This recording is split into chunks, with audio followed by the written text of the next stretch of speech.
Import export व्यवसायातील पैशाच्या गुंतवणुकीतून नफा मिळवून देण्याच्या बहाण्याने पंढरपूर तालुक्यातील रोपळे येथील एका दुकानदाराची 14 लाख रुपयांची फसवणूक केल्याप्रकरणी पुणे व सातारा येथील 3 जणांविरुद्ध पंढरपूर शहर पोलीस ठाण्यात गुन्हा दाखल झाला आहे।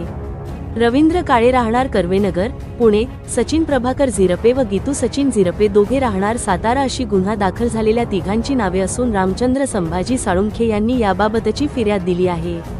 साळुंखे यांचे येथील शेगाव दुमाला हद्दीत शारदा सेल्स नावाने शेती मशिनरी विक्रीचे दुकान आहे। त्यांच्याकडे राजू उर्फ विवेक कुलकर्णी राहणार रोपळे हे नोकरीस होते। कुलकर्णी यांचे नातेवाईक रवींद्र काळे हे इम्पोर्ट एक्सपोर्टचा व्यवसाय करतात। तसेच सदर काळे याचे सचिन व गीतू झिरपे हे व्यावसायिक मित्र आहेत। राजू कुलकर्णी यांनी रामचंद्र साळुंखे यांची काळे याच्याशी ओळख करून दिली। त्यानंतर काळे याने त्यांची झिरपे दाम्पत्याशी ओळख करून दिली।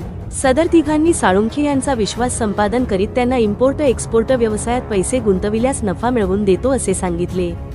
त्यानुसार साळुंखे यांनी त्यांच्या संस्थेच्या बँक खात्यातून झिरपे दाम्पत्य चालवित असलेल्या कंपनीच्या बँक खात्यात दिनांक 3 ते 5 मे 2025 अशा 3 दिवसांत एकूण 14 लाख रुपये पाठविले।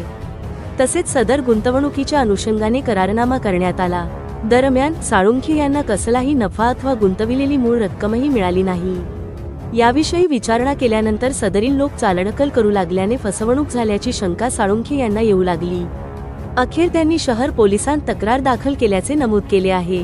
अधिक तपास सहाय्यक पोलीस उपनिरीक्षक देवराम माळी हे करीत आहेत।